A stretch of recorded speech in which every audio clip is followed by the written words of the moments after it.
এটা কি ধরনের আমল? হালাল খাবার খেলে রোজা ভাঙে, অথচ আপনি অগণিত হারাম খাবার খাচ্ছেন, অগণিত হারাম কাজে লিপ্ত থাকছেন, আপনার রোজা বহাল তবিয়তে রয়েছে। বড়ই আজব মাসালা ভাই।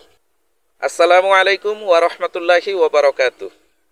বড়ই আজব কথা ভাই, রমজান মাসে হালাল খাবার খেলে আমাদের রোজা ভেঙে যায়, অথচ এই রমজান মাসেই আমরা সুদ খাচ্ছি, ঘুষ খাচ্ছি, অন্যের সম্পদ আত্মসাৎ করছি, আমানতের খেয়ানত করছি, উজর ছাড়া অন্যের টাকা নিয়ে টাকা পরিশোধ করছি না, মানুষের সাথে ওয়াদার খেলাপ করছি, মিথ্যা কথা বলছি, এতেও কিন্তু আমাদের রোজা ভঙ্গ হচ্ছে না। আমাদের শরীয়তি ফতোয়া এটা। আলেমদের নিকট জিজ্ঞেস করে দেখুন, তারা সকলে এই কথা বলবে।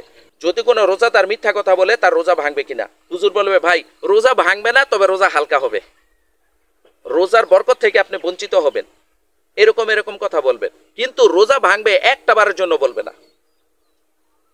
আপনি খাবার খাবেন, ভাত মাছ মাংস খাবেন, এতে করে রোজা ভেঙে যাবে। হালাল খাবার, রোজা ভেঙে যাবে। হালাল খাবার খেলেন, অথচ এতে রোজা ভেঙে যাবে।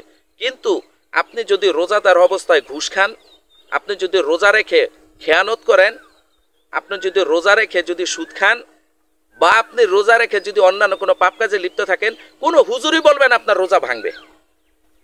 বরং সে অতিরিক্ত এই কথাটাই বলবে, ভাই আপনি রোজার হাকিকত বোঝেন নাই, আপনার রোজার হক আদায় করেন নাই, আপনার রোজা হালকা হয়ে গেছে, ইত্যাদি ইত্যাদি। কিন্তু রোজা ভাঙবে, কোনো হুজুরই এই ফতোয়া দিবে না।